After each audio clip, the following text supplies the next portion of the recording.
we will be today discussing about the science first chapter, that is heredity and evolution. Last time पे हमने जो parts लिए थे उसके अब आगे जाएंगे, नेक्स्ट टॉपिक स्टार्ट करते हैं। तो अब नेक्स्ट टॉपिक जो है, लास्ट टाइम पे जैसा देखो हमने डिस्कशन किया था डीएनए, आरएनए और उनसे सारे रिलेटेड जो बेसिक कॉन्सेप्ट्स थे, जैसे क्रोमोसोम, डीएनए, जीन्स, फिर वो क्या होते हैं, कौन सा किसमें होता है, ये सब कुछ। तो आज हम थोड़ा नया टॉपिक डिस्कस करेंगे based on the same concept which we discussed earlier. Okay, so let's start. तो आज हम जो डिस्कस करने वाले टॉपिक्स, वो आपको याद रखना है कि वो 3 टी है। ओके, वो 3T। 3T क्या है वो देखते हैं। 3T। Today we will be discussing 3T, जो आपको याद रखना है। पहला टी है, first is transcription. Okay, the first is transcription. Now, what is transcription? वो देखते हैं हम लोग। ट्रांसक्रिप्शन का मतलब क्या होता है कि जब डीएनए का इस्तेमाल किया जाता है और डीएनए का एक छोटा सा टॉपिक, एक छोटा सा टुकड़ा बनेगा। ओके, डीएनए बोलेंगे तो जीन। डीएनए के अंदर जीन होता है, जो कि हमने लास्ट टाइम डिस्कस किया था। तो इस जीन की एक कॉपी बनती है और वो कॉपी जो है उसको हम क्या बोलेंगे, आरएनए। तो डीएनए से आरएनए बनता है। तो ये आरएनए कौन सा है, एमआरएनए, जिसमें आप एम स्मॉल में लिखोगे। ओके, एम का मतलब क्या है, मैसेंजर। Messenger RNA. ओके, तो डीएनए से आरएनए बनेगा। ये प्रोसेस को हम क्या बोलते हैं, transcription. What is transcription? Making of messenger RNA, mRNA from DNA. Okay, और making of RNA from DNA is called as transcription. Okay, अब यहाँ पे होता कैसे एग्जैक्टली वो मैं आपको बताता हूँ। जैसे कि फॉर एग्जांपल आपके बालों को बनाना है, आपके हेयर जो है उसकी कलर ब्लैक है, तो वो जो ब्लैक कलर का आपका हेयर है उसका एक जीन होगा आपके डीएनए के अंदर। सपोज करो कि वो जो डीएनए का जो पार्ट है, जीन है, ये आपका डीएनए है और इसके अंदर वो जीन है। ओके, तो यहां से ये आपका जीन है। कौन सा जीन है ये, हेयर का जीन है। ओके, और लास्ट टाइम जैसा हमने देखो न्यूक्लियोटाइड के बारे में डिस्कस किया था, तो ऐसा रैंडमली अज्यूम करो कि इसका जो न्यूक्लियोटाइड सीक्वेंस है वो क्या है, A T G C A T. Okay, यहाँ पे ये तो इसका अपोजिट क्या होगा, लास्ट टाइम आपको बताया था। ए है तो वो हमेशा किसके साथ बाइंड करेगा, टी के साथ। ओके, और अगर जी है तो हमेशा किसके साथ बाइंड करेगा, सी के साथ। ए और टी के बीच में डबल हाइड्रोजन बॉन्ड होता है, जी और सी के बीच में ट्रिपल। लेकिन यहाँ पे बस एक लाइन पे ही अपने को दिखाना है, यहाँ पे आपको कोई बॉन्ड नहीं दिखाना है डबल ट्रिपल, जस्ट सिंगल रहेगा। ओके, यहाँ ए है तो यहाँ पे क्या होगा, टी। यहाँ ए है तो टी, ये टी है तो ए, जी है तो सी, सी है तो जी, ए है तो अगेन टी, टी है तो ए। हो गया। अब क्या होता है कि जब सब ये किस चीज का जीन है, हेयर का जीन है। ओके, मतलब आपके बालों को बनाने का इंफॉर्मेशन इस जीन के अंदर कंटेन्ड है। तो अब क्या है कि हम डीएनए का इस्तेमाल तो बार बार नहीं कर सकते, डीएनए न्यूक्लियस के अंदर होता है। हम क्या करेंगे, ये जो जीन है इस जीन की कॉपी बनाएंगे। ओके, और वो कॉपी को हम क्या बोलते हैं, एमआरएनए, मैसेंजर आरएनए। मतलब यहाँ पे देखो नाम में ही लिखा है मैसेंजर, मतलब क्या होता है, व्हिच कैरीज मैसेज। तो जिसके पास मैसेज है उसको क्या बोलेंगे, मैसेंजर। तो मैसेज क्या लेके जा रहे हैं, वो हेयर जीन जो है उसका एक कॉपी, मतलब उसका इंफॉर्मेशन लेकर के जा रहा है। तो अब ये कैसे बनेगा, सपोज इसको स्ट्रेट करते हैं, इसको स्ट्रेट करेंगे और इसको इस तरीके से आप इमेजिन कर लो। ओके, प्रेजेंट कर लो कि यहाँ पे क्या हो गया, ए। तो ये सीक्वेंस ए से कर्व हुआ है, मतलब ए है, वापस फिर ए सी जी।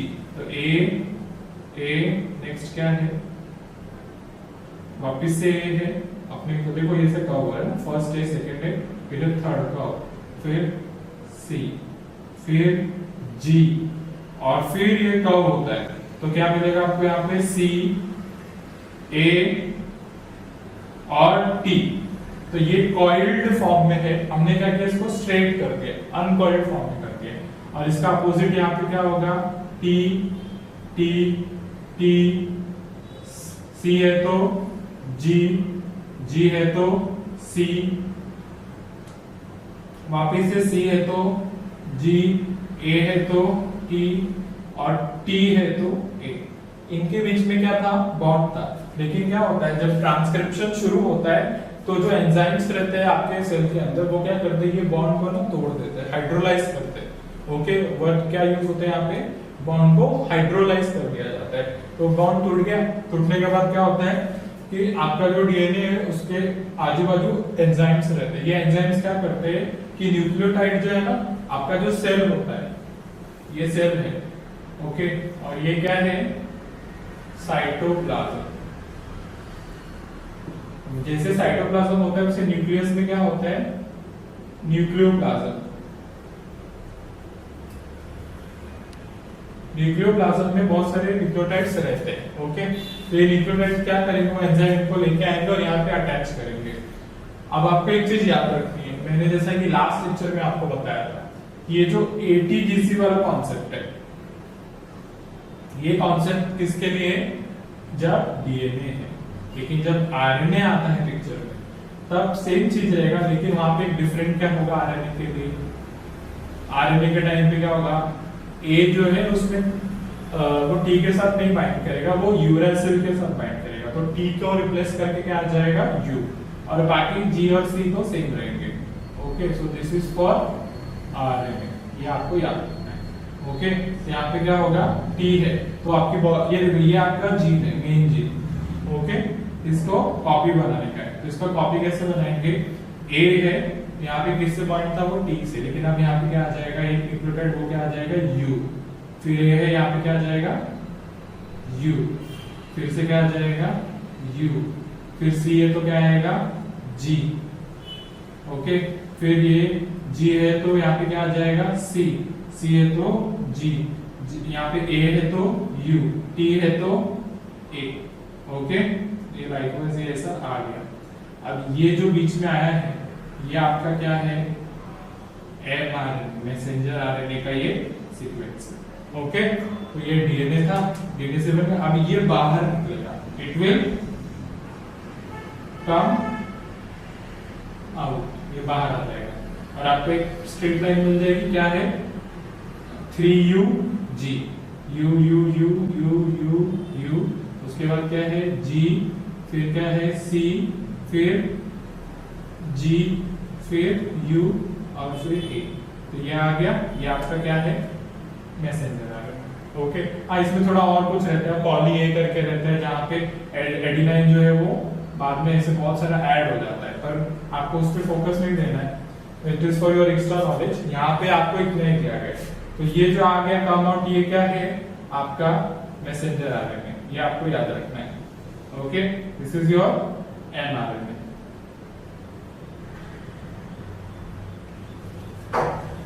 तो हमने क्या देखा, ये आपका डीएनए का जीन है, इस जीन को ओपन किया, ओपन करके इसको प्रोसेस को क्या बोलते हैं, हाइड्रोलाइजिंग बॉन्ड, मतलब बॉन्ड को तोड़ दिया, फिर सेपरेट किया, ए की जगह पे यू लगाया। आरएनए में क्या होता है, एक की जगह यू होता है, बाकी सब सेम रहेगा, इसको निकाल दिया, ये क्या बन गया आपका, मैसेंजर आरएनए। ओके, तो ये डीएनए से मैसेंजर आरएनए, ये क्या है आपका, डीएनए। ओके, ये डीएनए से क्या बना है, messenger RNA, M, messenger RNA. तो ये प्रोसेस को हम क्या बोलेंगे, ट्रांसक्रिप्शन। ओके, चलो अभी नेक्स्ट पे प्रोसीड करते हैं, सेकेंड की के बाद ट्रांसलेशन।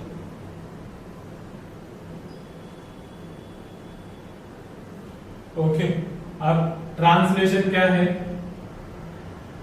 हमारा एमआरएनए बन गया था मैसेंजर आरएनए, लास्ट में देखो ट्रांसक्रिप्शन में क्या दिया था, डीएनए से क्या बनता है, मैसेंजर आरएनए। ओके, तो अब यहाँ पे क्या होगा ट्रांसलेशन में, अच्छा ये सारा प्रोसेस होता किधर पे है, ट्रांसक्रिप्शन का, ट्रांसक्रिप्शन का प्रोसेस हो रहा है आपका, ये सेल है, ये सेल का न्यूक्लियस है, न्यूक्लियस के अंदर हो रहा है। ट्रांसक्रिप्शन कहां पे हो रहा है, इनसाइड न्यूक्लियस। ओके, अब क्या होगा कि नेक्स्ट स्टेप में ना ये जो ट्रांसलेशन है वो न्यूक्लियस के अंदर नहीं होता है, वो न्यूक्लियस के बाहर होगा। कहां पे होगा ये ट्रांसलेशन? आउटसाइड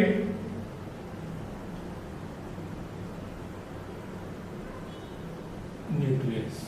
ये कहां पे हो रहा था? Transcription inside nucleus. ट्रांसलेशन कहां होगा? Outside of the nucleus. यहां पे क्या होगा? देखो आपका जो सेल है, सेल का जो न्यूक्लियस है, इस न्यूक्लियस में क्या बन गया है? एमआरएनए है। ओके, ये क्या है? इसके अंदर सिंगल स्ट्रैंडेड ऐसा एक एमआरएनए है। तो अब क्या होगा? यहाँ पे ना पोर्स रहेंगे, छेद रहता है न्यूक्लियस के सरफेस पे, उसको हम क्या बोलते हैं? न्यूक्लियर पोर बोलते हैं। वो न्यूक्लियर पोर से नहीं बाहर आता है। ओके, और बाहर किधर पे आता है? आपने देखो ये पढ़ा रहेगा, Golgi apparatus, inflated balloon like structures होता है। ओके, तो ये अब क्या होगा? नहीं, हाँ, यहाँ पे ये आपका है गोल्गी एपैरेटस, और इसके साथ में ना एक और चीज होता है जिसको हम क्या बोलते हैं? RER। RER, आपको ये दो याद रखने हैं। तो आपको आउटसाइड न्यूक्लियस में दो चीजें याद रखना। पहला क्या याद रखना है? RER। ओके, सेकेंड पार्ट में आपको क्या याद रखना है? Golgi apparatus. कुछ लोग उसको गोल्गी एपैरेटस भी बोलते हैं। You can pronounce any how you want.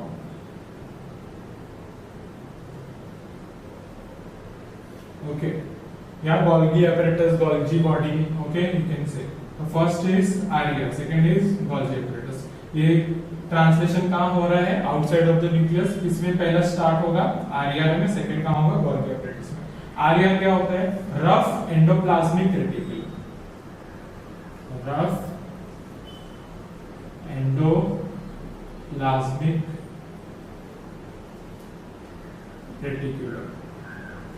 Okay, अब ये जो RER है, यहाँ पे क्या होता है? राइबोसोम। आपको ये याद रखना है, क्या होता है? राइबोसोम। अब ये राइबोसोम क्या करेगा? ये जो हमारा mRNA था ना, जब बाहर आ गया, इधर न्यूक्लियस के बाहर आ गया, तो ये राइबोसोम mRNA का यूज करेगा, और mRNA का इस्तेमाल करेगा, और mRNA में जो इंफॉर्मेशन लिखी है उस इंफॉर्मेशन का यूज करके mRNA से क्या बनाएगा? प्रोटीन। ओके, वापिस से देखो, ट्रांसलेशन क्या है? ये आउटसाइड द न्यूक्लियस का प्रोसेस है, जो आउटसाइड द न्यूक्लियस होगा। इसके अंदर क्या होगा? mRNA बाहर आएगा, बाहर आकर के सबसे पहले कहां पे जाएगा? RER में जाएगा। RER का क्या नाम है? Rough endoplasmic reticulum. Rough endoplasmic reticulum में कौन बैठा हुआ है? राइबोसोम। और राइबोसोम क्या करेगा? mRNA को पढ़ेगा, उसके अंदर जो इंफॉर्मेशन है उसको पढ़ेगा, और mRNA से क्या बनेगा? प्रोटीन। तो देखो mRNA का जो इंफॉर्मेशन है वो किस में कन्वर्ट हो गया? प्रोटीन में। तो इसको हम क्या बोलेंगे? Translation. Okay, this will be called as translation. Clear? अब ये जो प्रोसेस है ट्रांसक्रिप्शन का, ट्रांसलेशन का, मतलब जहां पे DNA से mRNA बना, फिर वापस mRNA से प्रोटीन बना, ये पूरे प्रोसेस को हम क्या बोलते हैं? Central dogma. ओके, ये आपको याद रखना है। What is central dogma? DNA है, DNA से क्या बन रहा है? mRNA। mRNA से क्या बन रहा है? Protein. This whole process will be called as central dogma. Okay, so यहाँ पे हमारा सेकंड भी हो गया। सेकंड जो पार्ट था ट्रांसलेशन वो भी हो गया। अभी हम थर्ड पार्ट में एंटर करेंगे। तो आप क्या है वो? mRNA से प्रोटीन बनता है, ये सेकंड हो गया। Okay, now third T. क्या है थर्ड टी? ट्रांसलोकेशन। ओके, अच्छा, यहाँ पे एक चीज आपको और याद रखना है कि जो रफ एंडोप्लाज्मिक रेटिकुलम था वहां पे प्रोटीन बन जाएगा, लेकिन वो जो प्रोटीन बनता है ना वो क्रूड प्रोटीन रहता है। तो बस एक आपको एडिशनल इंफॉर्मेशन दे रहा हूँ, वो किधर जाएगा? गोल्गी एपैरेटस में, जिसके बारे में बोला था। वो गोल्गी एपैरेटस में जाके और क्या हो जाएगा? मॉडिफाई हो जाएगा। That's okay, so that will be called as modified protein. Okay, और उसको एक और नाम है, that is called as post translational modification. Post मतलब बाद में, किसके बाद में? ट्रांसलेशन के बाद में। तो वो प्रोटीन को हम क्या बोलते हैं? post translational modification. Okay, just remember it for your extra information. Okay, next step is translocation. Okay, अब ट्रांसलोकेशन क्या होता है कि अब गोल्गी एपरेटस पे प्रोटीन जो है वो बन गया है। कहाँ पे बना है प्रोटीन? गोल्गी बॉडी में। क्या बन गया है गोल्गी बॉडी के अंदर? प्रोटीन बन गया है। किसके अंदर है वो? गोल्गी बॉडी के अंदर है गोल्गी एपरेटस। अब ये प्रोटीन जो है ना वो वहां से निकलेगा और वो कहां पे जाएगा? टारगेट के पास। टारगेट क्या है? हो सकता है कि सेल सरफेस पे जाए, जैसे अभी हमने स्टार्ट किससे किया था? हेयर के बारे में किया था। ओके, आपका बाल जो है वो क्या है? केराटिन प्रोटीन है। तो हेयर जिन क्या बना रहा था? उसके अंदर इंफॉर्मेशन किसका था? केराटिन प्रोटीन के बारे में इंफॉर्मेशन था। तो वो इंफॉर्मेशन डीएनए से किधर गया? एमआरएनए से। एमआरएनए से किधर गया? प्रोटीन बना, फिर वो मॉडिफाइड हुआ किधर? गोल्गी बॉडी में। ओके, और फिर वो मॉडिफाइड होकर तो प्रोटीन बन गया आपका बालों का। अब टारगेट किधर है? आपके सिर के जो सेल्स है वहां पे, तो ये वहां पे जाएगा और जो पहले के जो हेयर है उसमें ऐड होगा और आपके हेयर की जो ग्रोथ है वो कंटिन्यू करेगी। ओके, तो ये आपके 3 टी है। पहला टी क्या है? Transcription. What is transcription? Synthesis of mRNA from DNA is called as transcription. Okay, next one is translation. What is translation? MRNA का यूज करके राइबोसोम जो है प्रोटीन बनाते हैं। तो ये प्रोसेस को हम क्या बोलेंगे? ट्रांसलेशन। ये होता किधर? आपको याद रखना, translation happens in RER, rough endoplasmic reticulum. Next step क्या है? मॉडिफाइड प्रोटीन किधर हो रहा है? गोल्गी बॉडी में। क्या बन रहा है? प्रोटीन। ये किधर जाएगा? टारगेट। टारगेट किधर है आपका? सेल सरफेस, या फिर जहां पे भी बॉडी डिसाइड करके रखेगी predetermined destination for that protein, वहां पे जाएगा। So here we are done with 3T। Okay, next topic is evolution. Okay, next topic is evolution. Okay, let's discuss about evolution. अच्छा, evolution क्या है? पहले वो स्टार्ट करने से पहले आपको एक चीज याद रखना है कि एज ऑफ अर्थ, मतलब जो हमारा प्लैनेट है अर्थ, उसकी उम्र कितनी है? ओके, ये आपको हमेशा याद रखना है कि age of earth is how much? 4.5 billion. Okay, अभी आपको ये भी याद रखना होना चाहिए कि बिलियन का मतलब क्या होता है। ओके, तो ये आपको सिंपल वे में एक एक्सप्लेनेशन देता हूँ कि याद रखो, आप हमेशा ये याद रखो कि 10 lakhs। Okay, how much? 10 lakhs। 10 lakhs is equal to 1 million. Okay, 10 lakhs मतलब कितना होता है? 1 मिलियन। और जब आपके पास में टोटल 1000 मिलियन है, ओके, 1000 क्या है? मिलियन है, तब जाके क्या बनेगा आपका? 1 बिलियन।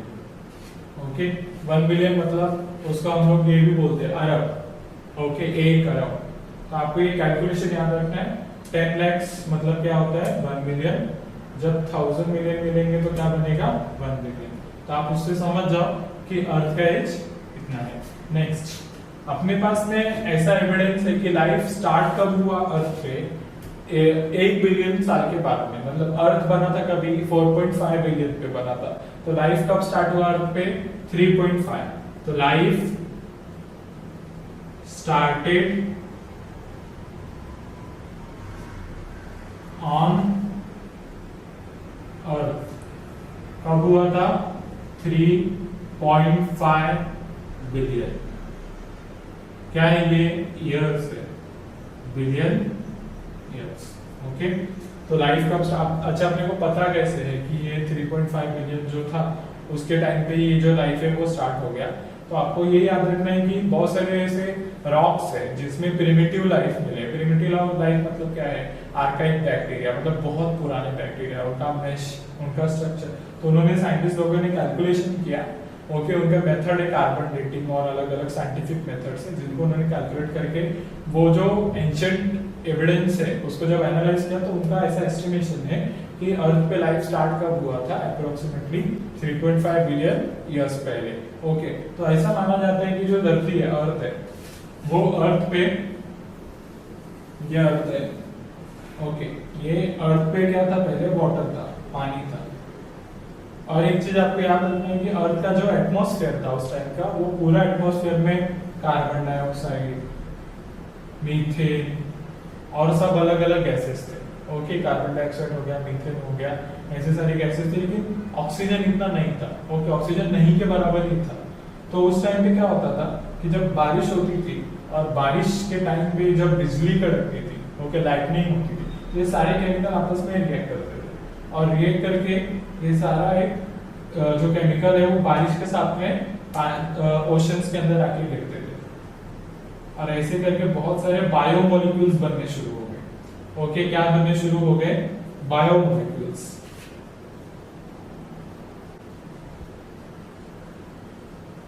कौन कौन से बायोमोलिक्यूल्स थे, जैसे कि न्यूक्लिक एसिड, दूसरा क्या होता है, अमीनो एसिड। अच्छा, हमको पता कैसे चला कि ये सारा चीज उस टाइम पे बन रहा था? तो साइंटिस्ट लोगों ने क्या किया कि उस टाइम का जो अर्थ था, उसका जो एटमॉस्फेयर था, जैसे जो गैसेस कॉम्पोजिशन था और कंडीशन था, उसको मिमिक किया। मिमिक करके उन्होंने एक छोटा सा apparatus बनाया जिसको उन्होंने पानी से फिल किया और बिजली गिरती है उसके लिए उन्होंने वहां पे स्पार्क बनाया। ओके, ऐसे 2 इलेक्ट्रोड लगाए और वहां पे क्या किया, ऐसे स्पार्किंग किया और वही गैसियस कॉम्पोजिशन रखा। और बाद में उन्होंने 1-2 हफ्ते के बाद ऑब्जर्व क्या किया कि वहां पे क्या बन गया था, न्यूक्लिक एसिड और अमीनो एसिड। न्यूक्लिक एसिड आप जानते हो, मैंने बताया था आपको क्या होता है, डीएनए आरएनए। अमीनो एसिड क्या होता है, जिससे प्रोटीन बनता है।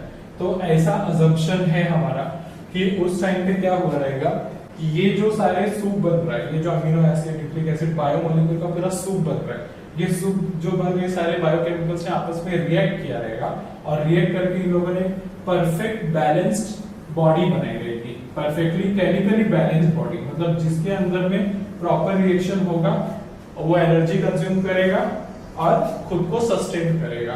तो उसको हमने क्या बोला है, प्रोटोलाइफ में ऐसे बोलते हैं, प्रोटोलाइफ या फिर उसका बोलो प्रोटोसेल। ओके, ये क्या रहते हैं, ये जो प्रोटोसेल है या फिर प्रोटोलाइफ है, ये पहले का सेल है, मतलब सेल बनने से पहले का स्टेज है, जो सेल के जैसा कुछ तो था। ओके, और बाद में फिर ये और इवोल्यूशन में डेवलप होकर के किस में कन्वर्ट हो गया, सेल में। तो इवोल्यूशन का क्या मतलब होता है कि जब टाइम के साथ में कोई चीज बदलती है, ओके, इवॉल्व, तो उसे क्या बोलते हैं, उस प्रोसेस को इवोल्यूशन। जैसे ये पहले प्रोटोसेल था, उससे वो धीरे धीरे कन्वर्ट हो गया, वो प्रॉपर्ली और इवॉल्व मतलब खुद को उसने और विकसित किया और डेवलप किया, और क्या बन गया, cell. This is called as evolution. तो ये चीज यहाँ पे रुकी नहीं, ये चीज यहाँ पे चलती रही। ओके, तो इसको और भी एक चीज बोलते हैं, क्या बोलते हैं, प्रोटोप्लाज्म भी बोलते हैं। ओके, सेल बना, फिर सेल बनने के बाद ये रुका नहीं, ये कंटिन्यू हुआ, इवोल्यूशंस हुए, उसमें अलग अलग तरह के ऑर्गेनिज्म बने, उसके बाद में बैक्टीरिया आए, फिर फंगस आई, फिर धीरे धीरे प्लांट्स आए। प्लांट्स आने के बाद में, वो प्लांट्स आने के पहले की बात है, तभी ओशंस के अंदर सी क्रिएचर आए, ये सारे सी क्रिएचर में से कुछ बाहर आए। अच्छा, ये सारे जो प्रोसेस है जिसके अंदर इवोल्यूशन लाइफ हो रहा है, एक सिंगल सेल बहुत सारे अलग अलग ऑर्गेनिज्म में कन्वर्ट होता है। ओके, एनिमल में, प्लांट में, फंगस में। और ये जो ओशंस के जो एनिमल्स थे वो जो है लैंड पे आना शुरू हो गए, और ऐसे करके अर्थ के ऊपर टेरेस्ट्रियल एनिमल्स आ गए, अर्थ के ऊपर प्लांट्स आ गए, और पूरा इकोसिस्टम चेंज हो गया। ओके, तो ये सारा जो इकोसिस्टम चेंज हुआ, उससे अलग अलग और जानवर आने लगे, जैसे डायनासोर आए, फिर उसके बाद और भी एनिमल्स आए। ओके, तो ये जो एनिमल्स थे वो सारे कैसे आ रहे थे कि पहले एक एनिमल था, फिर कुछ टाइम के बाद वो चेंज होकर दूसरा एनिमल बन गया, फिर वो चेंज होकर तीसरा एनिमल बन गया, फिर एक एनिमल चेंज होकर चौथा एनिमल बन गया। तो ये जो पूरा प्रोग्रेस होता है, जिसके अंदर एक एनिमल जो है वो आने वाले एनिमल्स में कन्वर्ट होता है, ये इवोल्यूशन है। ओके, जिस इसका आपको एक बहुत इंटरेस्टिंग एग्जांपल देता हूँ मैं, कि हम सब लोग चिकन खाते हैं। ओके, मुर्गी है उसको हम खाते हैं चिकन, लेकिन आपको ये बात सोच करके हैरानी होगी कि ये जो मुर्गी हम खाते हैं आज, ये एक टाइम पे डायनासोर था। जितने भी बर्ड्स हैं एक्सेप्ट बैट, आई गेस वो मैमल है, जितने भी बर्ड्स है, जितने भी पक्षी है, वो सारे बर्ड्स, वो सारे पक्षी जो है वो they are all descendants of dinosaur. मतलब जो डायनासोर्स थे उन लोगों ने खुद को इवॉल्व किया, और इवॉल्व करते करते करते धीरे धीरे धीरे वो लोग बर्ड्स में बन गए। तो आज के जितने भी बर्ड्स है वो बहुत पहले उनके एंसेस्टर सारे डायनासोर थे। इनफैक्ट हमारे ह्यूमंस के जो एंसेस्टर है वो भी डायनासोर है। तो इनसे इवॉल्व होके फर्स्ट मैमल आया, पहले रेप्टाइल्स आए जो कि डायनासोर से, और रेप्टाइल्स के बाद मैमल्स आए, फिर वो मैमल्स में इवोल्यूशन होकर के मंकी लाइक एनिमल्स है, और फिर धीरे धीरे ह्यूमंस है। तो दैट इज इवोल्यूशन। ओके, तो ये इवोल्यूशन जो मैं बोल रहा आपको कि ऐसा हुआ, पहले वो दूसरे जानवर थे, जैसे इंसानों में भी होता है कि हम बोलते पहले बंदर था, बंदर और इवॉल्व होके चिंपैंजी बना या कुछ और बना, और धीरे धीरे फिर वो ह्यूमन बना। तो ये जो प्रोसेस इवोल्यूशन का, ये बस बोल के तो साबित नहीं होगा, इसके कुछ तो सबूत चाहिए। तो इसके सबूतों को हम लोग अब डिस्कस करने वाले। तो we are going to discuss the next topic which is called as evolution of evidences of evolution.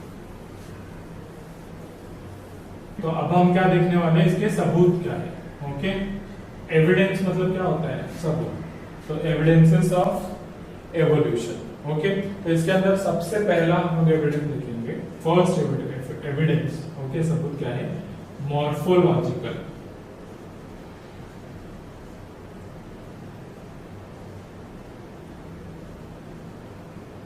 Morphological evidence क्या है, जैसे देखो आपको मैं एग्जांपल देता हूं। ओके, एक आप एनिमल ले लो, शीप। ओके, नेक्स्ट एनिमल आप ले लो, डॉग। थर्ड ले लो, कैट। अब मॉर्फोलॉजिकल एविडेंस इन तीनों के अंदर क्या है कि शीप, डॉग और कैट, इसके पास में ईयर है, इसके पास में भी ईयर है, और इसके पास में भी है, जो कि आप देख के बता सकते हो है। ईयर है, आई है,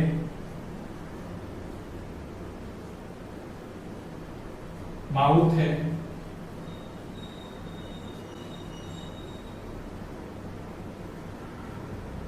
और आप देखोगे तो क्या है, टेल है। तो ये जो फीचर है ये सबके अंदर सेम है, जबकि शीप अलग है, डॉग अलग है और कैट अलग है। तो इससे आपको एक अंदाजा आता है कि शायद ये तीनों के जो पूर्वज थे, एंसेस्टर थे, वो क्या थे,